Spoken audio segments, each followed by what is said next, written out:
Okay. Let me see what's popping up. There we go. All right, we are now live on Facebook. Yay. So welcome everybody. Jivamaya Yoga Wisdom Talks. It's Wednesday afternoon, 4 o'clock on the West Coast.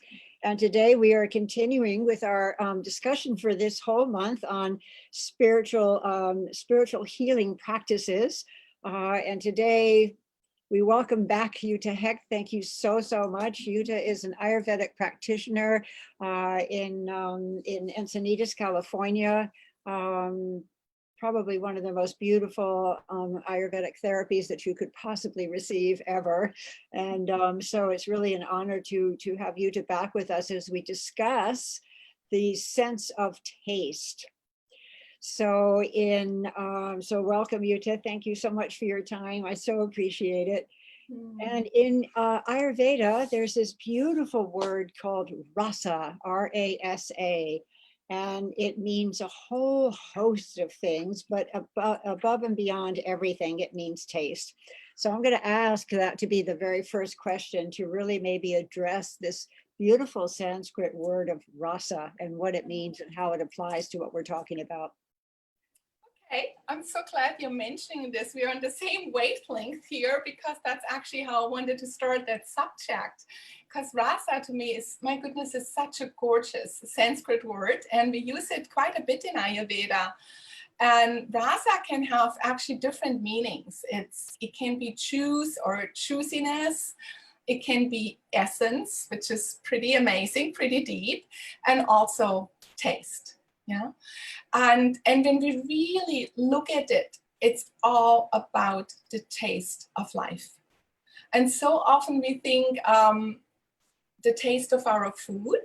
And yes, that's super important, because food sustains us, unless we are some yogis in a Himalayan cave where we don't need the food anymore.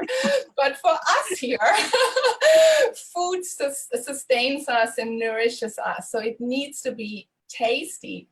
But then it's also about the taste of our life experiences. Yeah. And my goodness, most of us like sweet. Sweet we associate with happiness. And of course, we want more sweet foods or more sweet experiences.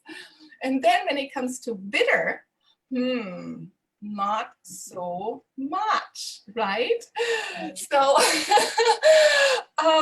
really the taste, the fullness of our taste of life experiences create our rasa, creates our juice, our juiciness, our zest of life, or the opposite.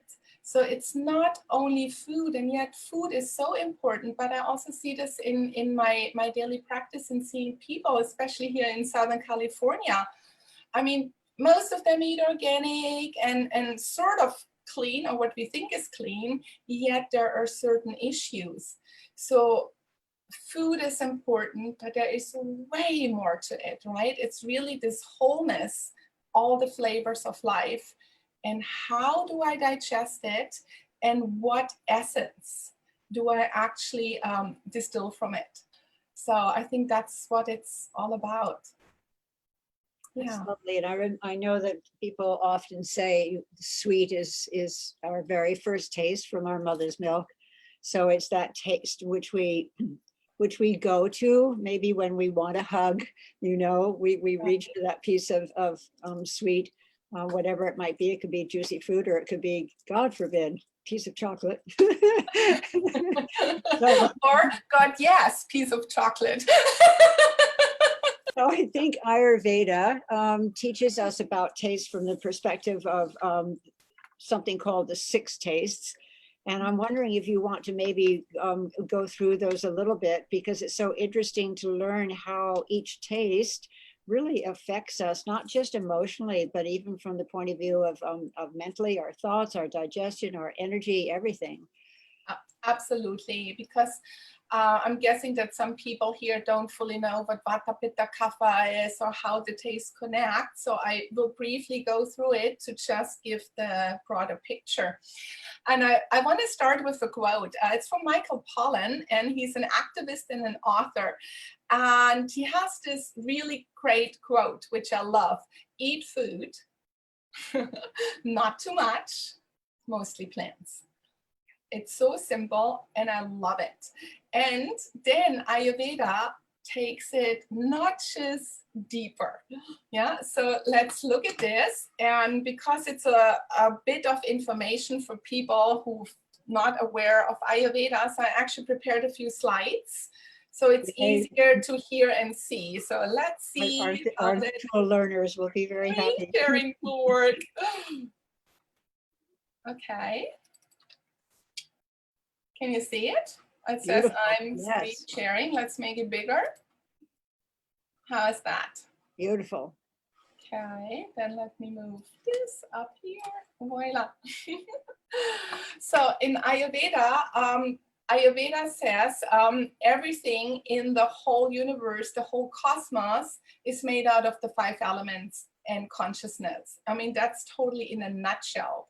And us as human beings, we are microcosm of the universe, and all the 5 elements exists in each individual and all the food we eat, from the mineral kingdom to the plant kingdom to the animals. And just for people who don't know what the 5 elements in Ayurveda are, they are earth, water, fire, air, and ether.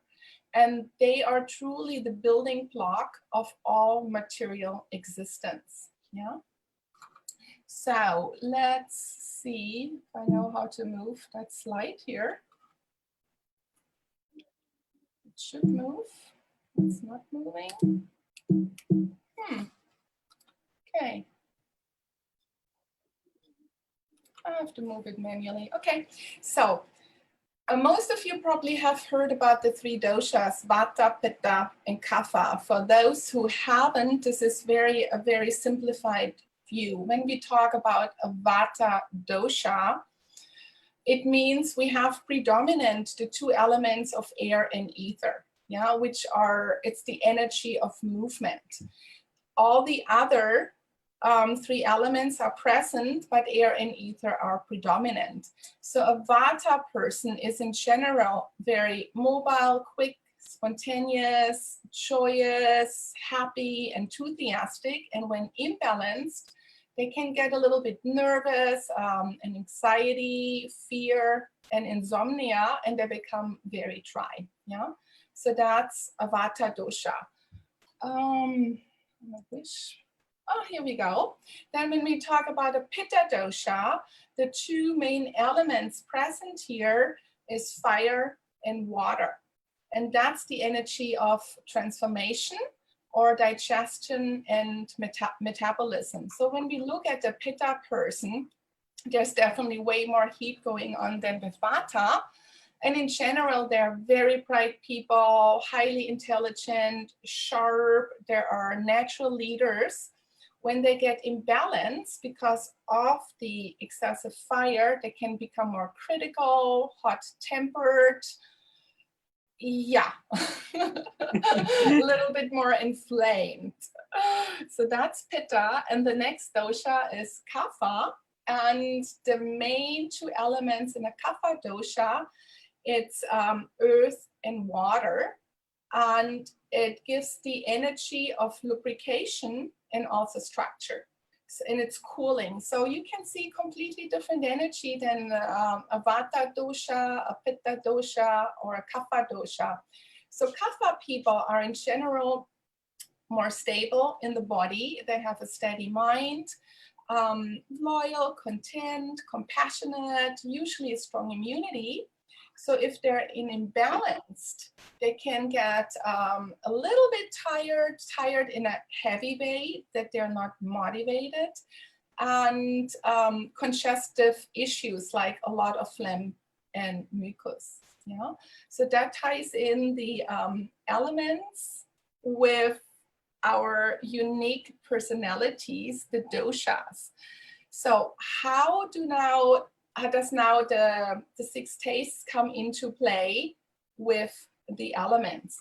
So let's see what Ayurveda has to say, what six tastes we have. Most people are not even aware of all these tastes.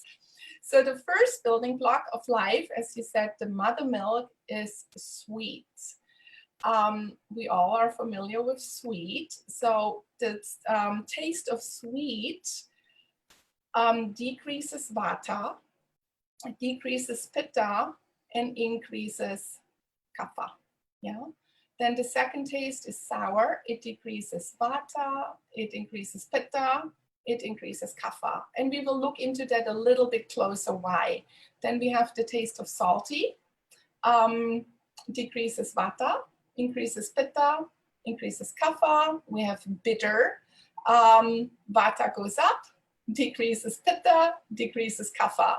Then we have pungent, which means spicy, hot, increases Vata, increases Pitta, and brings Kapha down. And then we have astringent, and a lot of people always wonder, what is astringent? It's basically this what makes your mouth pucker. It's not sour, but it's just, it sort of tries it out and shrinks it together.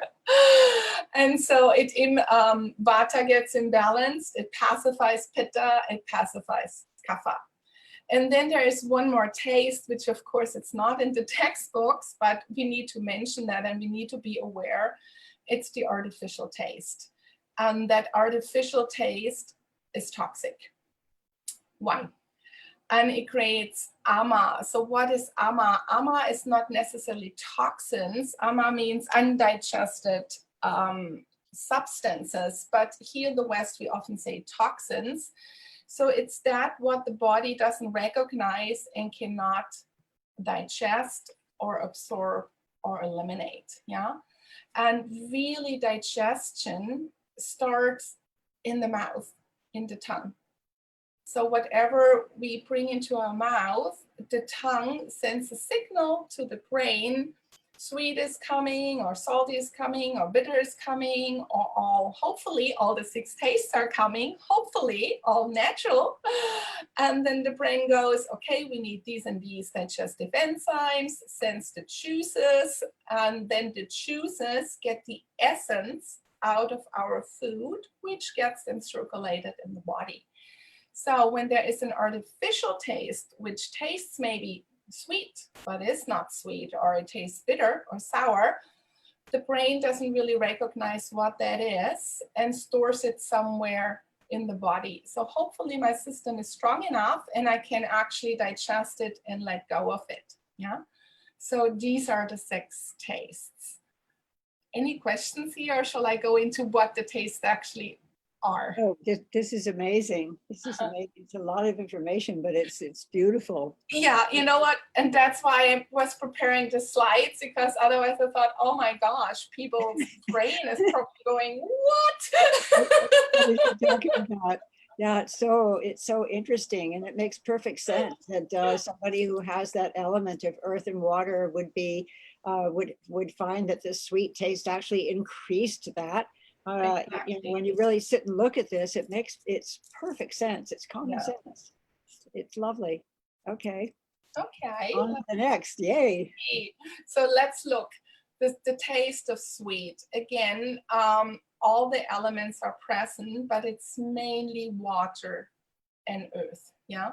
So of course it's heavy, it's moist, it's cool. So when we eat sweet, it's cooling. It's also nourishing. It's building. Mother's milk, as you mentioned, is sweet because we are building a body. We are building a baby, not a baby, a person. It increases ojas. That's another Ayurvedic term, and it's your immunity, and actually more than immunity, it's your strength, your glow, your essence. It's also very grounding. And usually when we eat sweet, it's connected to the flavor of love and compassion. Yeah. Usually when we have sweet experiences in life, we love them, we want more. Makes a lot of sense. Yeah. When it's excessive are out of balance, the sweet experiences, they become heavy and become possessive. And they can actually turn, when they're imbalanced, they turn bitter or sour.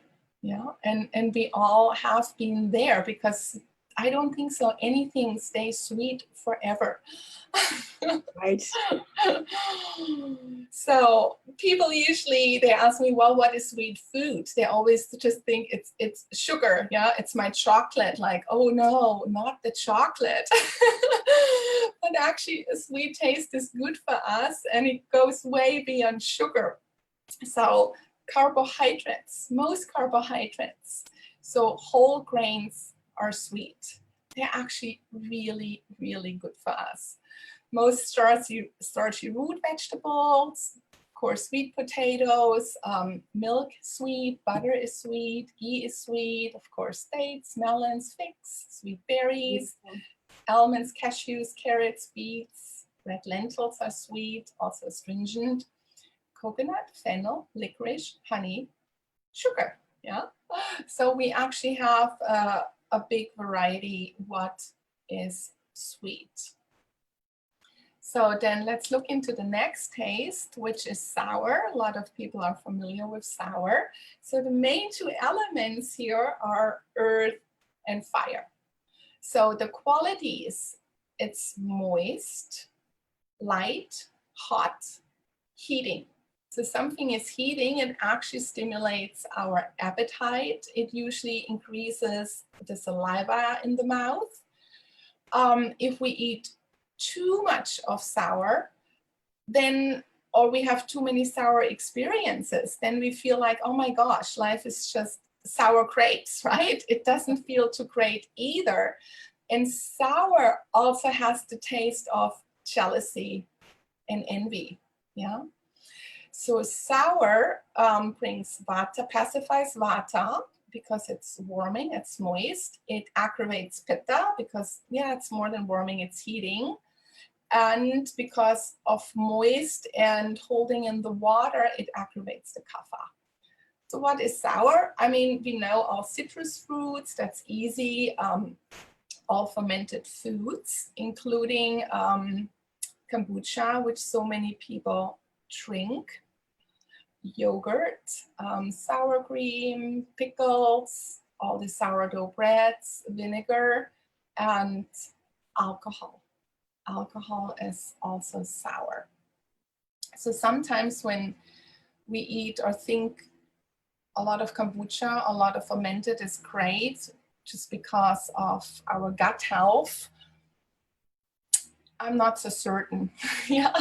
Or yes, I'm certain, but the quantities, because then also the sour taste can create another aggravation. So salty, which we also like, the main elements, water and fire. So it's heavy, moist, oily, warm. We need it for dehydration. It's also a digestive.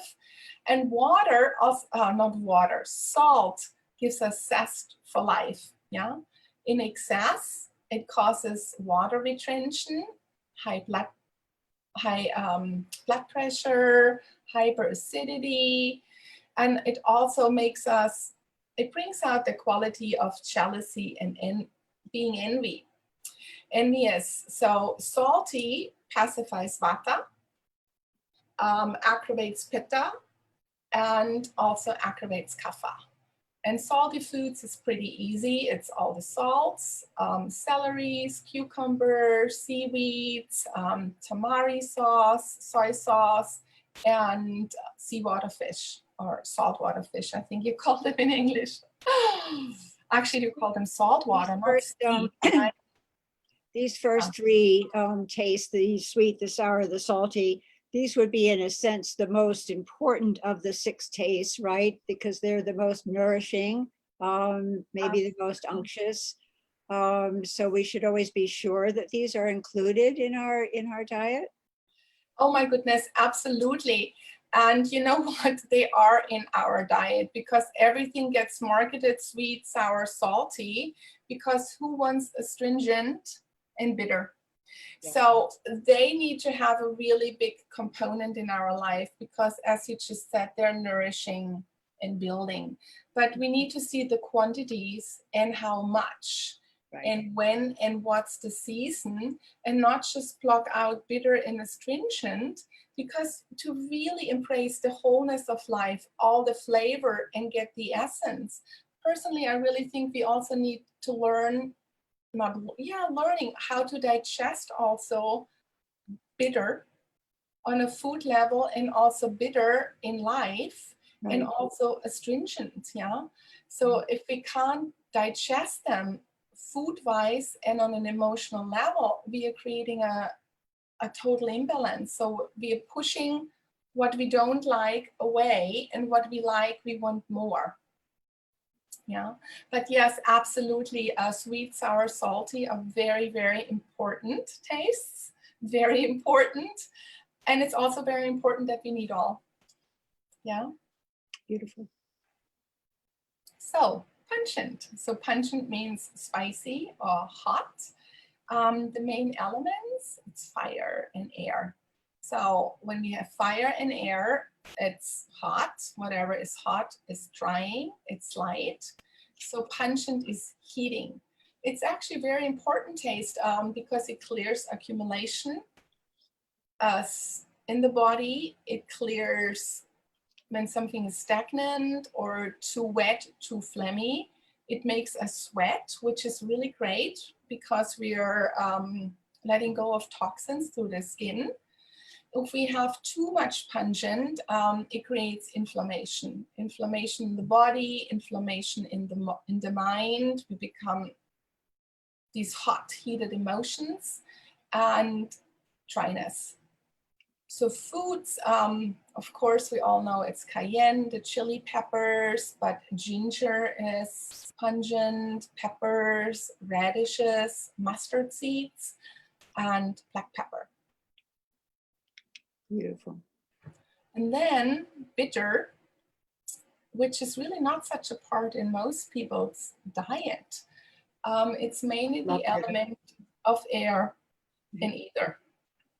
So here the qualities: cold, dry, light, and it's cooling. So we probably all heard the saying, bitter is better for the liver. And it's good. Bitter is a digestive, and it works with the liver. It helps that the bile is flowing. It purifies the blood, anti-inflammatory, antiviral. If we eat too much bitter, then it weakens the kidneys and it fosters fear, anxiety, and grief. So it imbalances Vata, too much of the bitter. It pacifies Pitta and it pacifies Kapha. Yeah. So I'm from Europe. I'm used to bitters. We grew up with a lot of bitter herbs. It's very common in Europe when you have a very heavy meat or eat too much grease or just too much, then there were always bitter tinctures and bitter herbs. So it helps digesting. And then also at certain times in the year, we would eat bitters to clear out the body. So I actually like bitter. I'm used to them. We would make a lot of the medicines when we were sick, they were actually bitter. And now it makes sense because bitter is anti-inflammatory and antiviral. So it's actually really good in healing a disease. So what is actually bitter? Sometimes my clients come and ask me, what is bitter? So bitter melon, it's an Indian vegetable, but we get it here in the States as well. Really bitter, very nice. Burdock root, really amazing. All the leafy greens. Radicchio, it's that purple pink salad.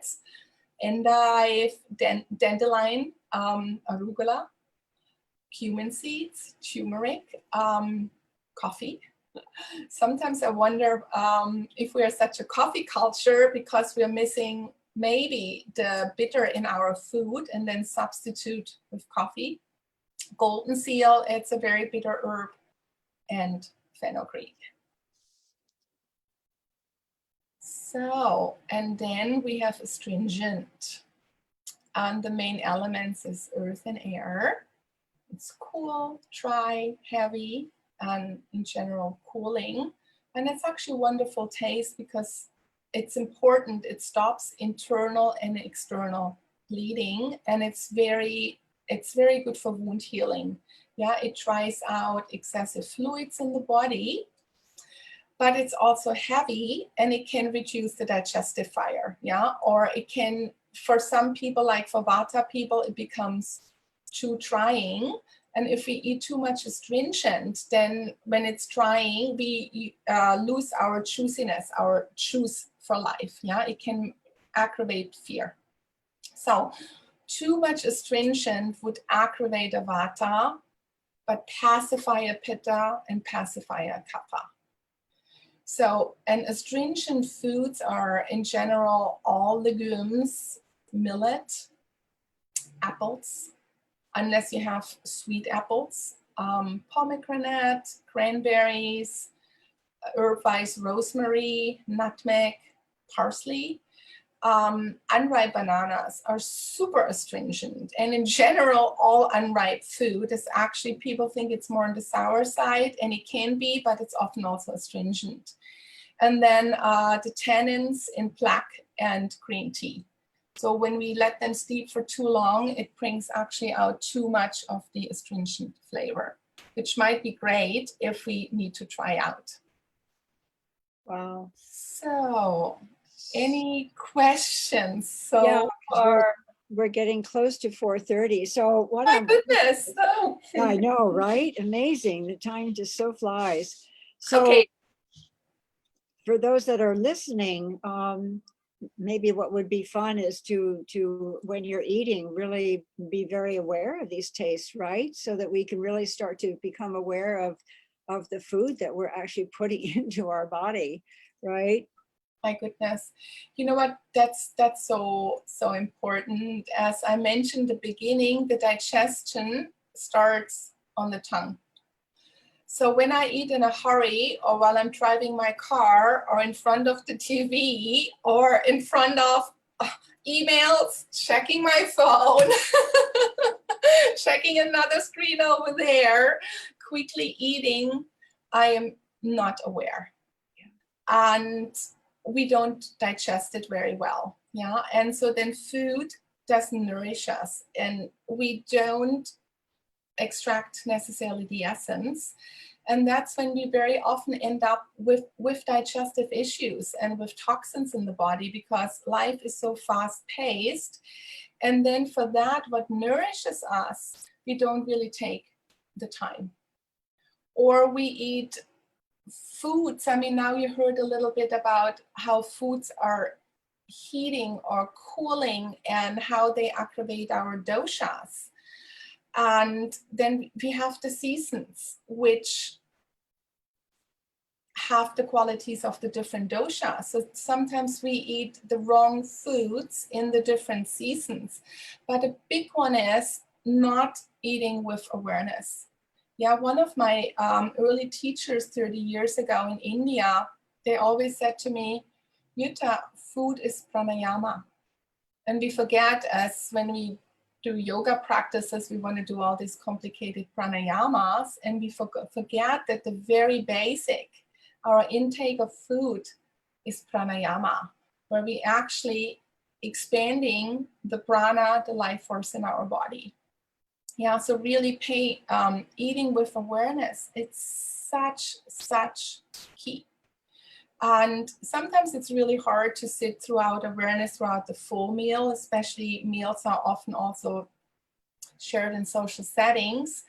So if we can just eat the first 5 bites in silence and really chewing them and sensing into the tastes, what that will do for our digestion and our nervous system, it's really remarkable.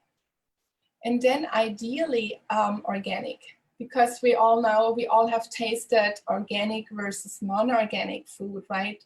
Most of the time, organic food is way more flavorful than non-organic food. So when we're just getting more of this flavor sensation in, we're getting such a richer experience. Yeah, So maybe we can come out of the screen share for a second. So absolutely. I Let can me come see back how I onto camera. do this. Okay. Beautiful. There I am. Hey, Okay. I can see So it again. That's nice. So the seasons that were up, and we'll go through this quite quickly, but the seasons that were up, we're now approaching the fall season. Yes. And if I remember reading what I was reading on the screen, that's the Vata Dosha, which is the all dry, and we can see, you know, how graceful and absolutely beautiful nature handles this season, this transition. So maybe it would be fun to just sort of think, okay, so if it's really dry and airy out and everything, I'm not going to sit down with a bag of popcorn, right? I'm going to maybe think more like macaroni and cheese and more grounding foods, right? Yes. So yes, fall. I mean, when we look into it, it's more windy and drying, right? Which is Vata. So fall, we are heading into the Vata season, and we all can already feel it. It's still sort of, at least here in California, quite hot throughout the day, but in the morning and the evening, there's already the cool air coming in. Yeah. So yes, in fall, I want to eat completely different than in summer, right? I probably will say goodbye to my watermelons for a while. And then heading towards fall, yes, the main taste to pacify Vata, it's the first three tastes, right? It's sweet, sour, and salty. Woohoo! It's usually the taste we actually like, and have a little bit of astringent and bitter. It's important. But then again, we want to cook the foods. Yeah, we don't want to have to trying popcorn. We want to eat warm foods, oats, whole grains. Cook them, have them soupy, have them Right. moist, have them oily. Yeah, and there's such beautiful variety. I mean, stews, and it's amazing. And there's the bounty of the fall. It's actually such a beautiful season. Yeah. I always get excited at the change of seasons because the food does change. And if people are maybe curious, you know, how do I know what food is in season? You know, if you obviously go to a farmer's market because that's all they're going to be selling, or at least that's all they should be selling. But then even in a grocery store, you know, look and see what's up front and forward, because whatever is really in season is going to be in the very, very front of the store. So you can really kind of gauge from there what's going to happen, right? So Absolutely. You know, that brings me back to one of my early teachers 30 years ago in India, who told me food is pranayama. He also said, when we studied Ayurveda, because as I just shared with the slide, it looks very complicated. It's not, but it's good to actually have an awareness of it. And he told me 30 years ago, look, forget the complicated list. They are very important when there's an extreme balance. But in our daily life, let's just keep it simple.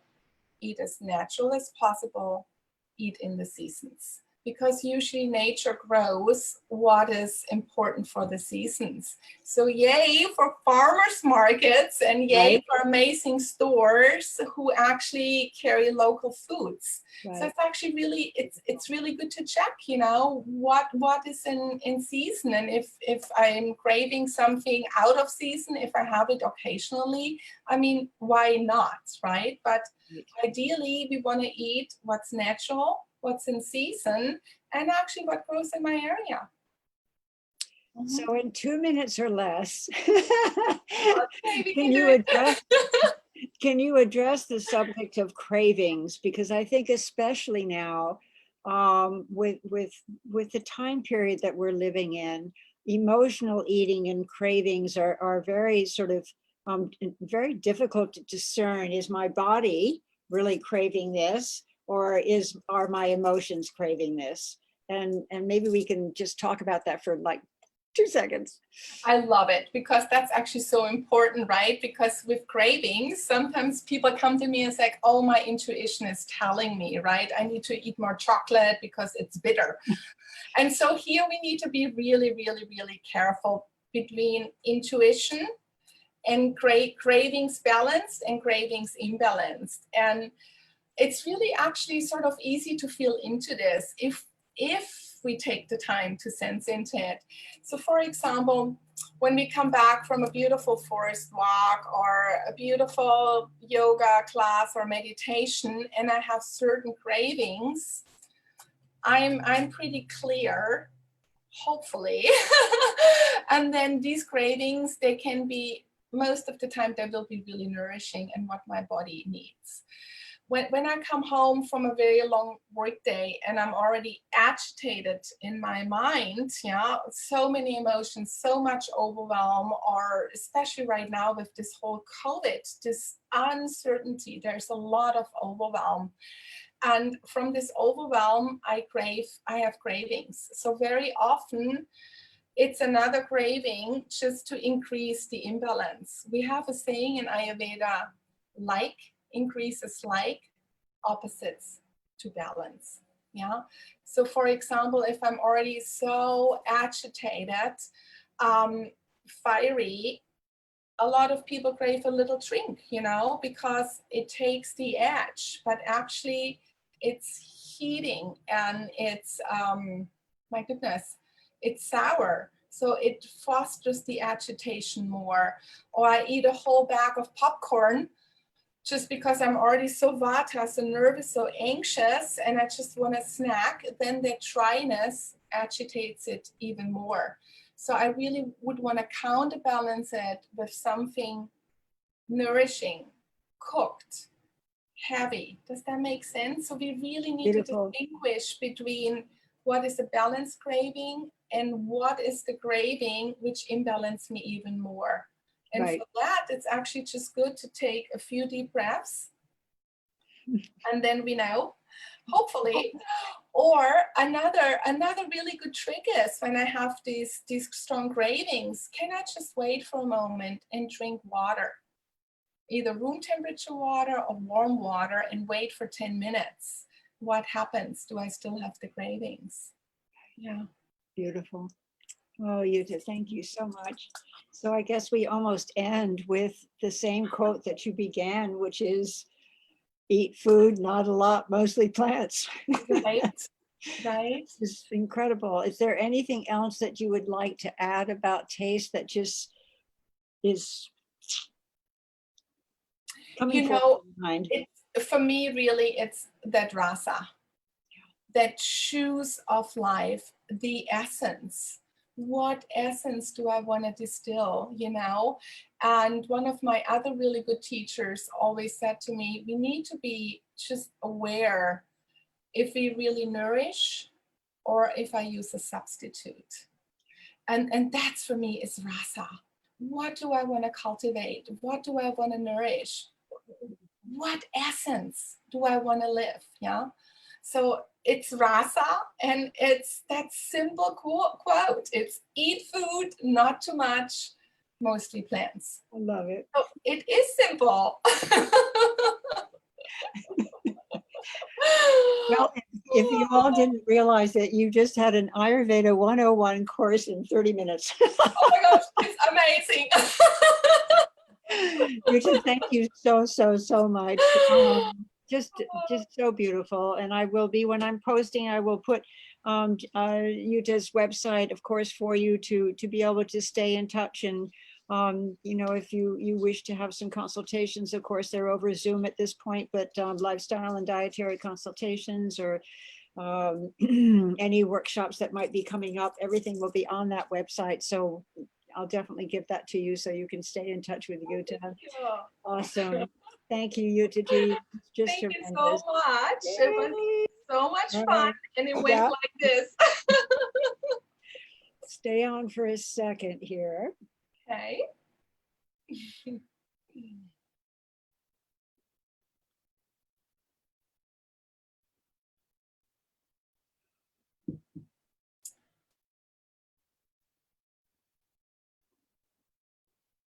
It says